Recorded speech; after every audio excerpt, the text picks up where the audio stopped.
Good morning, guys. Okay, you got a table card? You're going to need that and a pen in just a minute. There's a lot of you guys out here. There's a lot. Today, as Ron said, we are talking about, how am I doing, David? Okay. Today, we're in Romans, and Ron said that we're at the hinge of Romans. So if you think about the book of Romans, kind of two parts. There's the first 11 chapters of doctrine, and that's all bathed in the mercy of God. Everything you look at from a doctrine standpoint is through the lens of the mercy of God. And then there's application, 5 chapters of application, how you walk and so forth. And that's all looked at through the lens of grace. But today, we're gonna look at just a really small little spot in the middle in Romans chapter 12. And this spot is kind of weird because Paul kind of changes his voice when he's talking. And so it's a celebration. It's almost like a graduation. So if you kind of think about it that way, so think about what's happened. So these guys have all studied all these months in their doctrine, and now there's this time of celebration and of graduation. Okay? So, but this graduation isn't like UGA. So Steve's son went to UGA. My daughter went to UGA. We went to the graduations at UGA, and this isn't exactly the same. Some similarities, but not exactly the same. So they're still students, there's still music, there's still celebration, there's still speeches, but I think the speeches kind of point to what's different. So if you look at it, listen to a speech at any university, it's 2 things. It's do what makes you happy. They always say something to that effect. And then the other thing they say is, go be the best you can be. And it's always one of those 2 things. Sometimes both, and it's a double hitter. But it's always those 2 things. So then, today, we're going to look at what Paul said in his graduation speech to his students and to us. Because what we do know, our kids have been out of school long enough, out of Georgia, that they've had those dark moments where be happy isn't enough.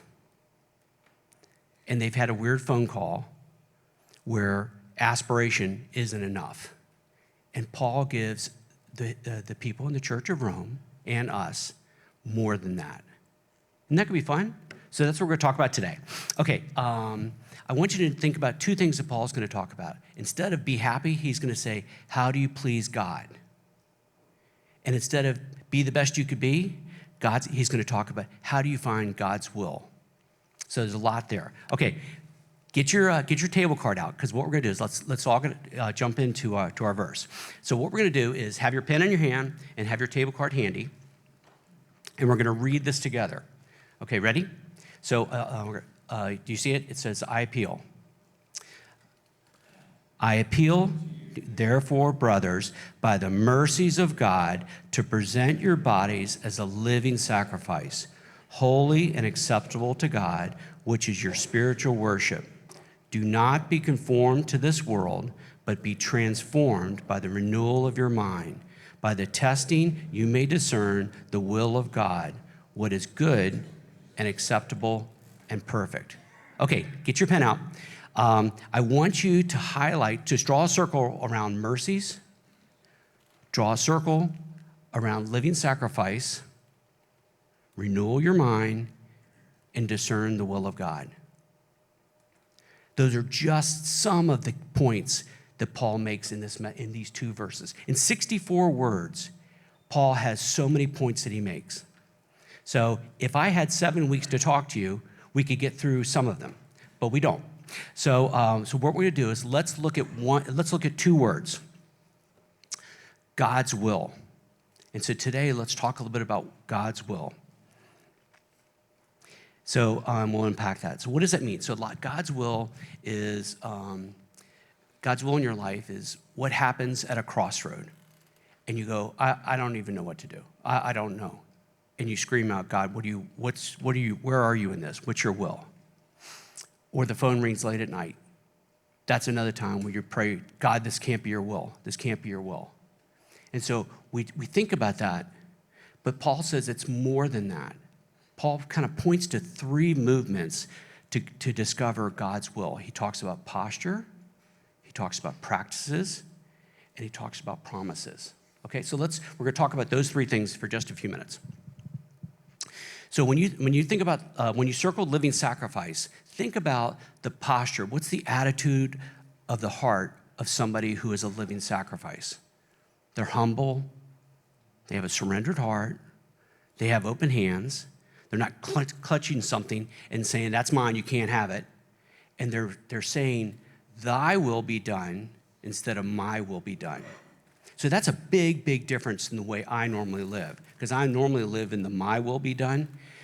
But if you want to be a living sacrifice, which means if you want to know the Lord's will, you have to be a living sacrifice, thy will be done. So it's how you change and how you approach this. And that's gonna come into how we talk about prayer and how we walk in just a few minutes, okay? So one question, as we think about this and when we get to table time in a few minutes, is there something that's off limits? That you're like, hey, God, you can have all of these things. I need you to think about that for a second. Is there something in your life that's off limits that you're like, yeah, we can talk about all these other things, but we're not gonna talk about that thing? Be thinking about that a little bit today, okay? Because that's one of the things that God's gonna wanna talk to you about, and because he wants you to know his will. It's good, and it's acceptable, and it's perfect, okay? I've got to learn how to do the headpiece thing, because this is a hassle. Okay, remember the first thing was posture. The second thing is practices, okay? So Paul highlights two practices that we're going to talk about. There's a bunch of them, but he's going to highlight two practices. So these are things that we do as we're pursuing God's will. So we come to it with a humble heart, and then we do two things that'll help us know his will. So the first thing he talks about is really interesting, because what he does is he goes, now you look at culture. Culture's the problem. I need you to renew your mind. Isn't that interesting how he drew that contrast between culture and our mind? And he highlighted the problems of culture before he ever talked about our mind. And I think about that and go, why did he spend so much time like creating that contrast, that tension? And it's because culture runs the soundtrack in all of our heads. It is constantly looping a reel of images and ideas and voices and all these things. And that is what culture is designed to do. And it does it for one reason and one reason only. The more that soundtrack plays, the louder it goes, the faster it goes, the more it sounds like a jingle that you cannot get out of your head. And once Satan and culture has that jingle playing in your head, you can't forget it. It's just always there. And so what he talks about is he said, Paul knows and what we know is that as more that you have those noises in your head, you can't hear the voice of the Lord. And if you can't hear the voice of the Lord, you can't discern his will, and you can't ever be in the center of his will. So you got to get to that place. So we talked about posture, we talked about practice, and the first practice was renewing your mind. So when you think about renewing your mind, does that mean that you just kind of muscle it up and you try to have a blank mind, or maybe you meditate to try to get an empty mind? Is that what it is? No, Paul knows that doesn't work. So, which is exactly why he said in Philippians, hey, don't try to go numb. Numb's not going to help. What I want you to do is I want you to renew your mind by replace what the Lord, what culture has. Replace all the images, replace those voices, replace all of that. And if you replace it with things that are of honor, things that are pure, things that are trustworthy, now you're on the right track. Now your mind is in a place where you can actually hear the voice of the Lord. So don't go numb, replace. Don't try to muscle it out, replace. And that's what Paul was trying to teach us. So he knows, as we do, that culture just wants to dull our minds. And that's why Paul drew that contrast, okay?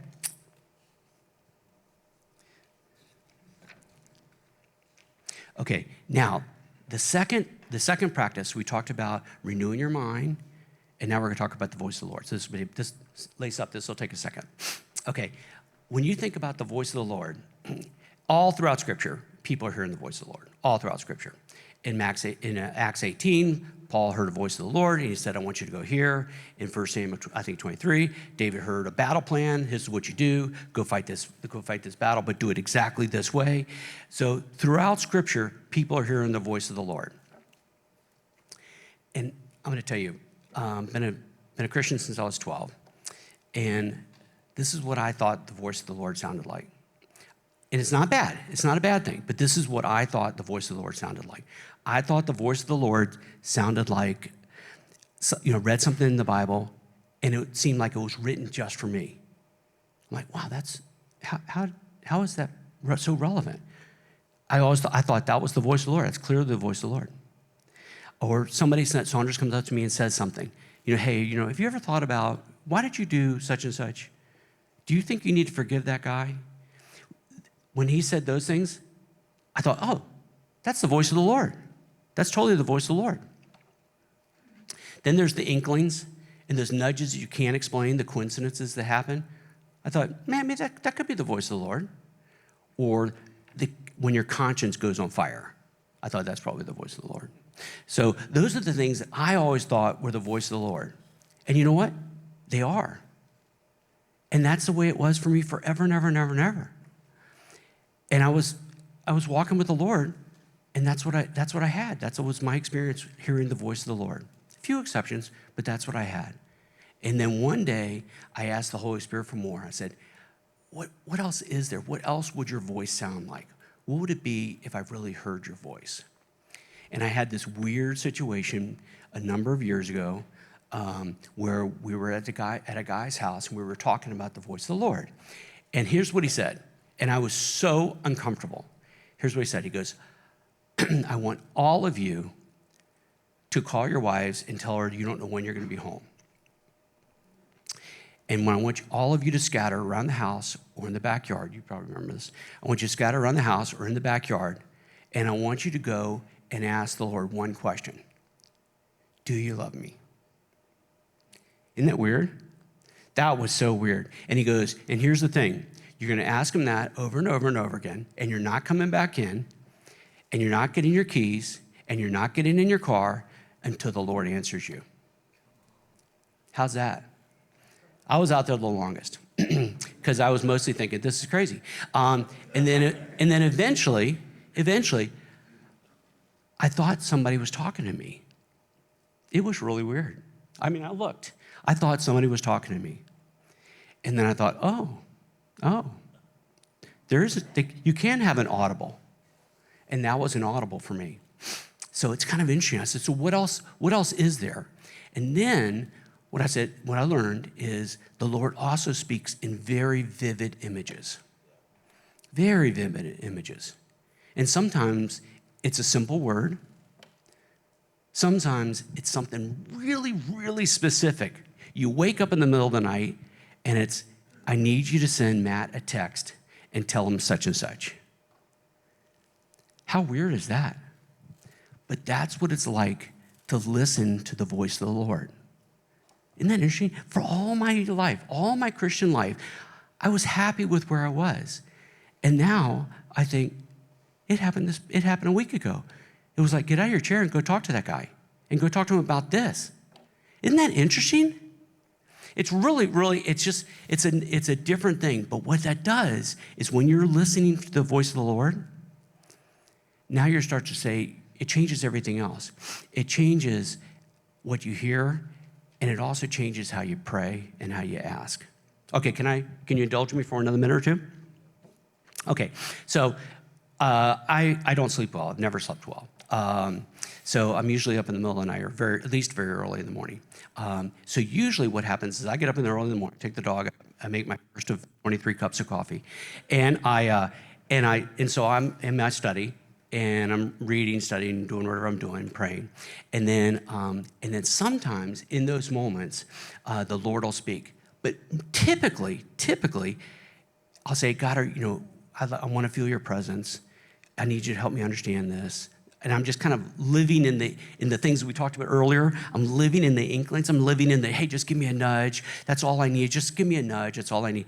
And so that's where my prayers are typically.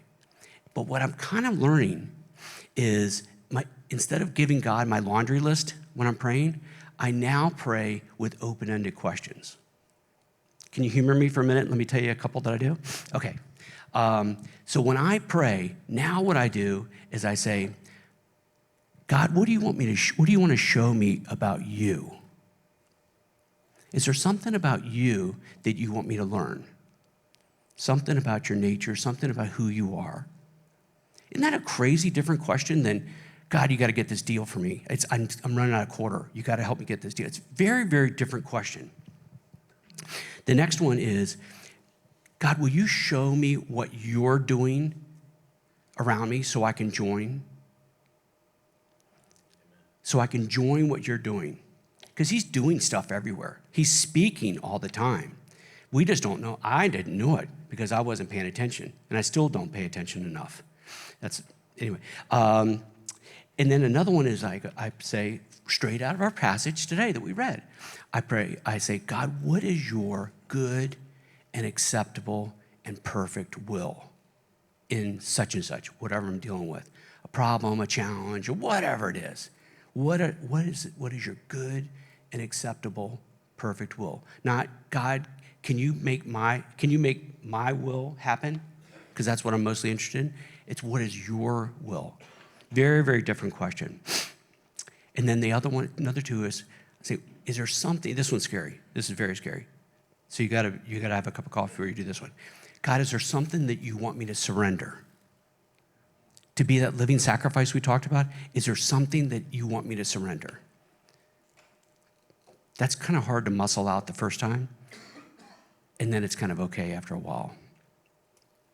And then the last one is another one straight from our passage. God, how do I please you today? Okay, so notice something. So in those little prayers that I say, and I don't say them in order, it's not like that, but when I say those prayers, do you know what that is? That's Romans 12, 1 and 2. I just prayed Romans 12, 1 and 2. So when I'm waiting on the Lord, often I'm just reading a passage, reading paragraphs or a verse, whatever happens to me, and I'll read it over and over again, and I'm praying to the Lord. Romans 12, 1 and 2. So you guys just joined my prayer time. So send me a text at 4:30 in the morning, and I'll be able to respond. So I have a question for you. Here's your question. What did the voice of the Lord sound like the last time you heard it? What did it sound like? Did it sound like a nudge? Kind of your conscience is on fire?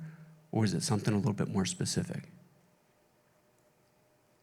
Because what we want is we want to be in tune with the voice of the Lord, because in our passage, it talks about discern the will of God.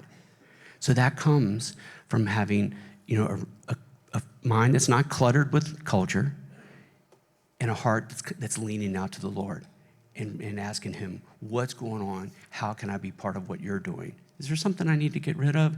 Is there somebody that I need to forgive? Those kind of things. Isn't that different? It's just different. So this is just a fun thing in 2 verses, in 64 words that Paul said in these 2 verses. There's a lot to unpack, and we're only looking at God's will. So the other thing is, we talked about the posture of your heart. We talked about the practices that you do, those 2 things. And then the last is, what are the promises that we enjoy with being in God's will? What are the promises that we enjoy? So when you think about seeking the Lord, seeking him with a renewed heart, renewed mind, a surrendered heart, and an attentive ear I can do what mine can, an attentive ear to his voice. What happens when you start to be able to walk in the center of his will? He says that it's going to be good and acceptable and perfect. So what do you think those 3 words look like? What does good look like? What does acceptable look like? And what does perfect look like for you? It might be different if you asked me 10 years ago or you ask me now. It might be different. because Paul kind of told us what good looks like. He said, good looks like singing hymns after you've been beaten in a jail, and then you're locked in a jail. When he was in the jail in Philippi, and he and Silas, they sang hymns. I wouldn't have called that good, but he did.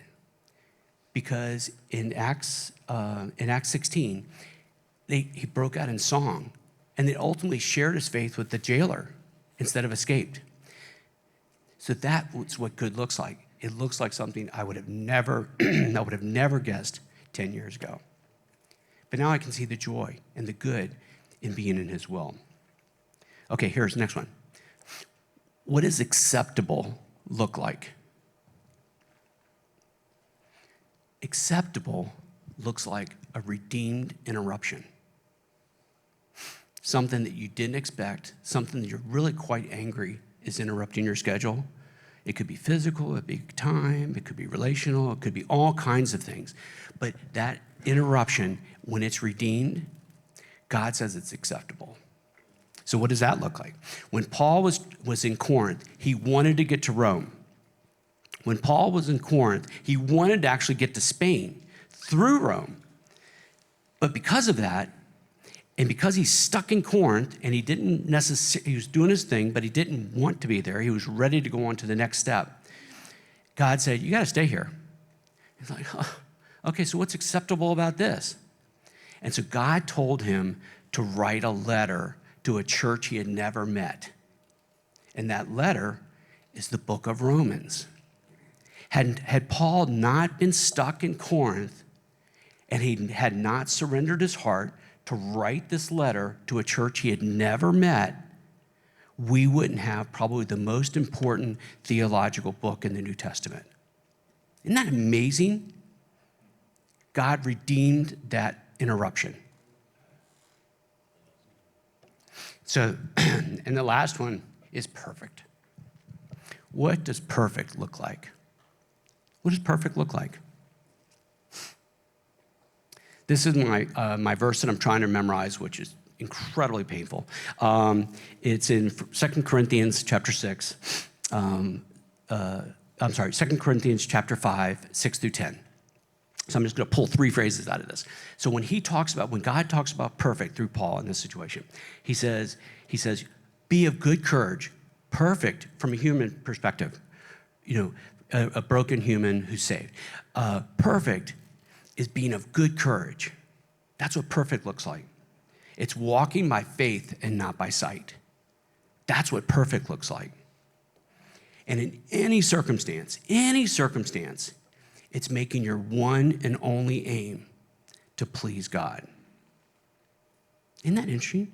I wouldn't have thought that.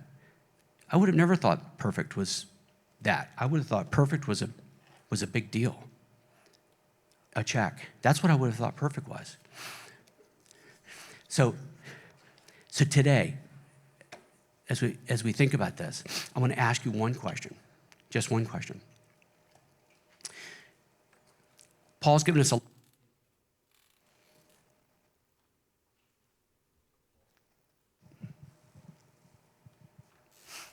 guess I'm done. Back. Okay, thank you, Betty. Paul's given us a lot to think about in 64 words in Romans 12, 1 and 2. So I'm going to ask you one question. Do you want to live the rest of your days, and you don't know how many of those are, do you want to live the rest of your days chasing my will be done with the hope that you get a momentary happiness like they pitched at UGA, or applause that's going to fade? Is that what you want to chase? Do you want to chase my will be done? Or for the rest of your days, do you want to learn and do what it takes to live a life of thy will be done and please God for all eternity?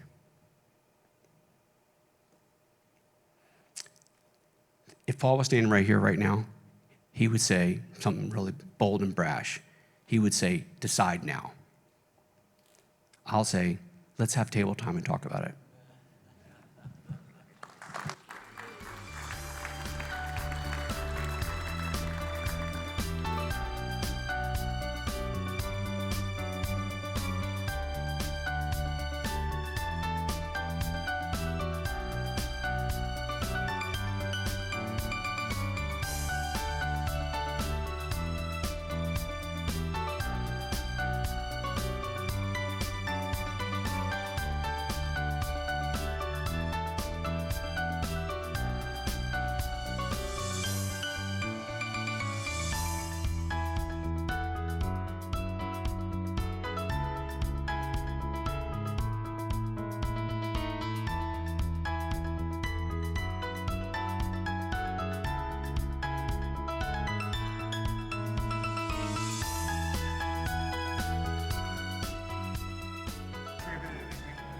Everybody contributed in a very unique way with their personal story.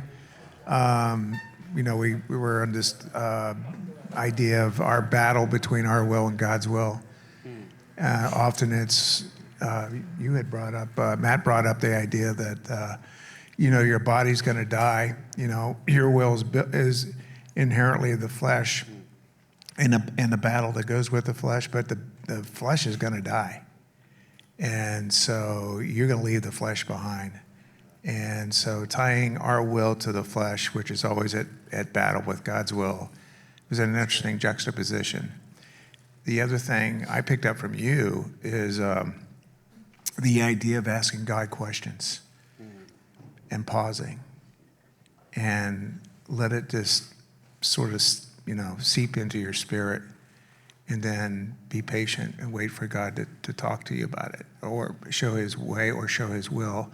But asking God questions, often I have not asked God a lot of questions recently at all. Mm-hmm. And I love that because it's conversational, it's really relational, but it's opening up space for God to speak to us. Wow. That's really good. That's really good. Thank you very much. There's a lot to learn in Romans. There's a lot to learn in these two verses. And so if you have a chance, spend some time thinking about what the will of the Lord means to you and what this weekend God's calling you to do, and ask him some open-ended questions tomorrow morning when you have some bench time.